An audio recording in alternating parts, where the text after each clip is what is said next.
Cookery சேனலை பார்த்து யார் வேணாலும் சமையல் பண்ணலாம். ஆனா சுவையான சமையல் பண்றது எப்படி?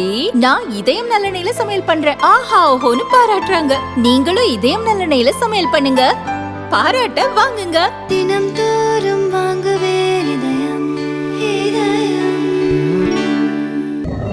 இன்று ஒரு சரித்திர முக்கியத்துவம் வாய்ந்த நாளாக தமிழக மக்களும் தமிழக பாஜகவினுடைய ஒவ்வொரு கட்சியினுடைய தொண்டர்களும் நினைக்கிறோம்.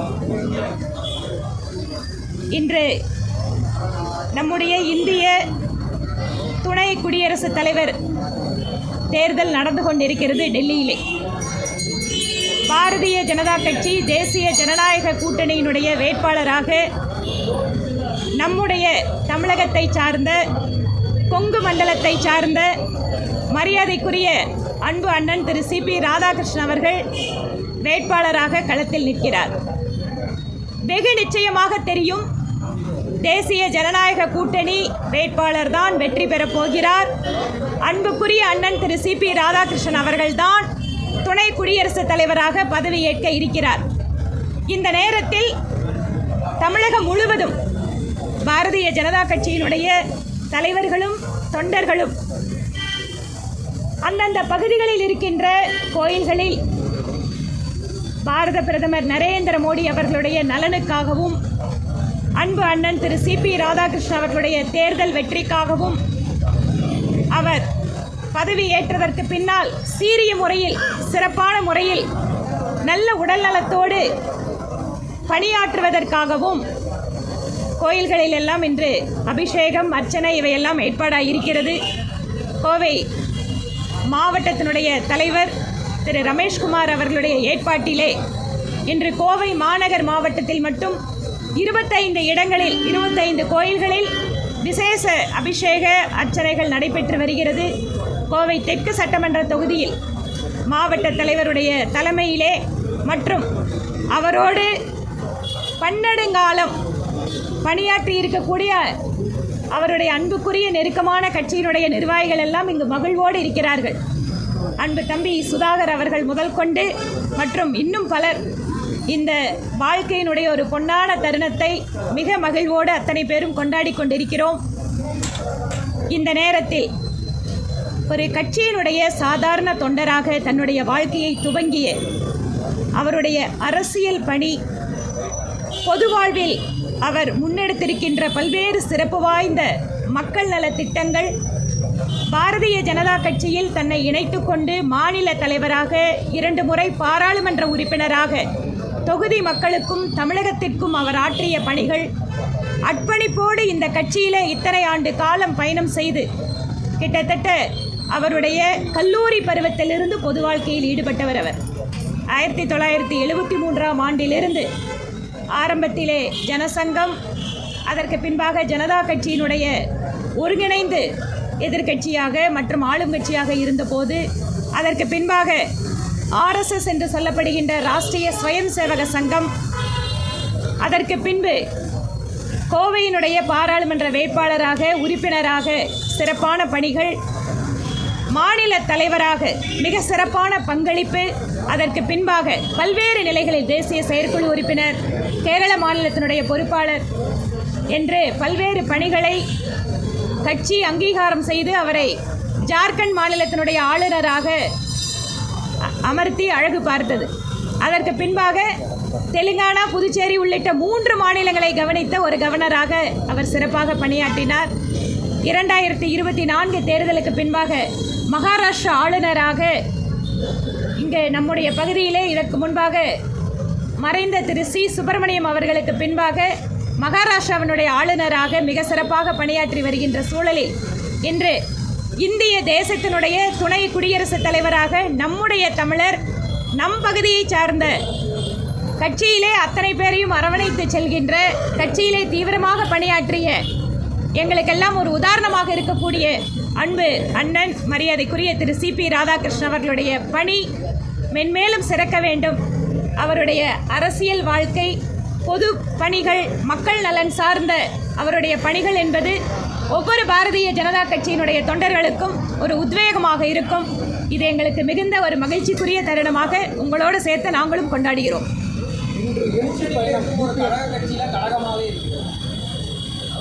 நீங்கள் இதுக்கு முன்னால் இன்னொரு கேள்வியை கேட்க வேணாமா? தமிழர் என்று பேசுகின்ற திராவிட முன்னேற்ற கழகம் இன்று ஒரு தமிழர் டெல்லியிலே வேட்பாளராக போட்டியிடுகின்ற பொழுது தமிழர்களுடைய முதுகிலே குத்துவதைப் போல ஒரு துரோகத்தை செய்து கொண்டிருக்கிறார்கள். தமிழர்களுடைய வாழ்க்கை உலகம் முழுவதும் இருக்கக்கூடிய தமிழர்களுக்கு ஒரு மிகப்பெரிய அங்கீகாரத்தை பாரத பிரதமர் நரேந்திர மோடி அவர்கள் இன்று அளித்திருக்கிறார்.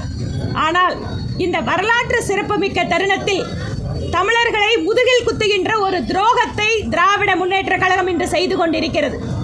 இதற்கு முன்பாக மகாராஷ்டிராவை சேர்ந்த ஒரு வேட்பாளர் அறிவிக்கப்பட்ட போது கட்சி சார்பில்லாது அத்தனை மகாராஷ்டிராக்காரர்களும் திருமதி பிரதிபா பாட்டீல் அவர்களை ஆதரித்தார்கள்.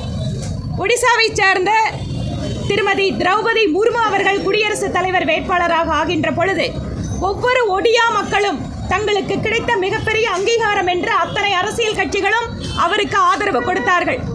ஆனால் தமிழர்கள் எல்லாம் ஒன்றுபட வேண்டும் என்று பேசுகின்ற திராவிட முன்னேற்ற கழகமும் அதனுடைய கூட்டணி கட்சிகளும் இன்று நம்முடைய தமிழர் வேட்பாளராக நிற்கிறார். அவருக்கு மற்ற மாநிலத்தை சார்ந்தவர்கள் எல்லாம் ஆதரவு கொடுக்கிறார்கள். ஆனால் தமிழகத்தை சார்ந்த இந்த கூட்டணி கட்சிகள் திமுகவோடு சேர்ந்து இன்று தமிழர்களுக்கு எதிரான ஒரு துரோகத்தை செய்து கொண்டிருக்கிறார்கள். வரலாறு இவர்களை மன்னிக்காது. உண்மையான தமிழர் நன்மையை, உண்மையான தமிழர்கள் அங்கீகாரத்தை, உண்மையாக தமிழர்களுக்கு பெருமை கொடுக்கின்ற இந்த கௌரவத்தை திராவிட முன்னேற்ற கழகம் தன்னுடைய செயலினால் சிறுமைப்படுத்திக் கொண்டிருக்கிறது என்பதை உங்கள் வாயிலாக தமிழகத்து மக்களுக்கு நாங்கள் தெரிவித்துக் கொள்கிறோம். கட்சியில் இப்போ ஓபிஎஸ் மற்றும் கூட்டணி கடந்த முறை பார்த்தீங்கன்னா 2024 தேர்தலில் பாஜகவோட கூட்டணி வச்சா 25 இடங்கள் ஜெயிச்சிருக்கலாம் அப்படிங்கிற அவங்க கட்சி அதிமுக ஒரு முன்னாள் அமைச்சர் சொல்லியிருக்காரு. இந்த சூழலில் அனைவரும் ஒன்றிணைஞ்சு தேர்தலை சந்திச்சாதான் வெற்றிங்கிற ஒரு இலக்கு சொல்கிறாங்க.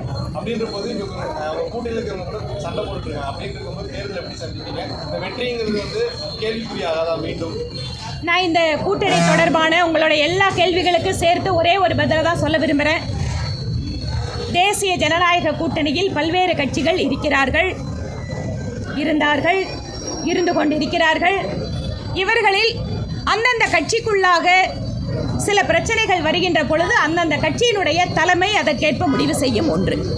இரண்டாவது, தேசிய ஜனநாயக கூட்டணியை பலப்படுத்த வேண்டும்.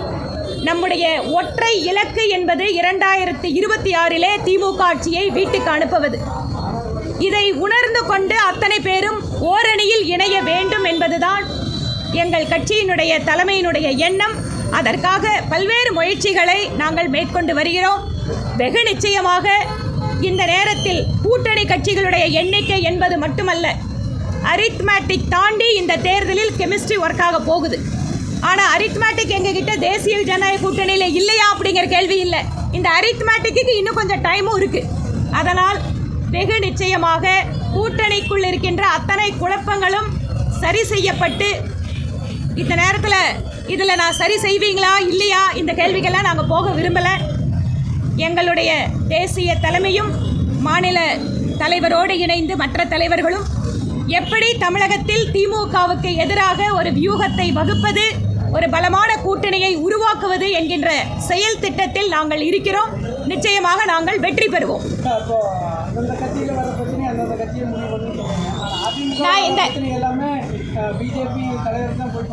எந்த தலைவரை பார்க்குறாங்க? அதை முடிச்சிடறேன்.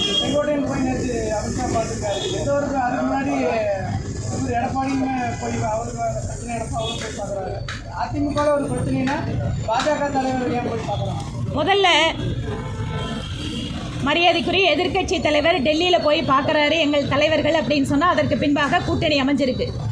நீங்கள் சொல்கிறீங்க அதிமுகவினுடைய மற்ற தலைவர்கள் பார்க்குறாருன்னு. பார்த்ததுக்கு ஏதாவது உங்ககிட்ட ஆதாரம் இருக்கா? பிரேக்கிங் நியூஸாக போடுறீங்க. அவர் பார்த்தாரு, இவர் பார்த்தாரு, அங்கே பார்த்தாரு. ஏதாவது ஒரு ஆதாரமான செய்திகள், அவர்களோட புகைப்படம் அல்லது எங்கள் கட்சியினுடைய தலைவர்கள் அவர்கள் ஆதாரபூர்வமாக சமூக வலைத்தளங்கள் ஏதாவது செய்தி சொல்லியிருக்காங்களா?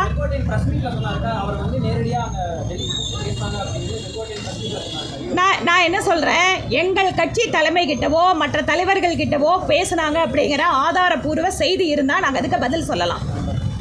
மற்ற தலைவர்கள் சொல்கின்ற கருத்துக்கு நாங்கள் எப்படி அதை பதில் சொல்ல முடியும்? செங்கோட்டையன் பொய் சொன்னாருன்னு எடுத்துக்கலாம். அதான் உங்களுக்கு ஏதாவது ஒரு செய்தி வேணும் இல்லையா? உங்களுக்கு எல்லாத்துக்கும் இப்போ இருக்கிற ஒரே நோக்கம் என்ன? ஏதாவது ஒரு வாயை பிடுங்க வேண்டியது. நாங்கள் ஏதாவது ஒரு அர்த்தத்தில் சொன்னால் நீங்கள் ஒரு அர்த்தத்தில் என்ன பண்ணுறது?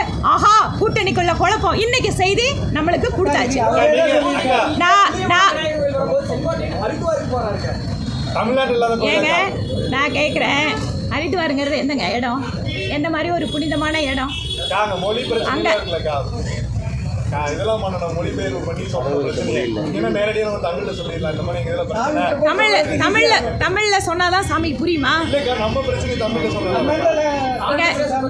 நான் என்ன சொல்றேன், அன்பு ஊடக சகோதரர்களே, உங்களோட பிரேக்கிங் நியூஸ்க்காக நான் பேச முடியாது, ஓகேங்களா?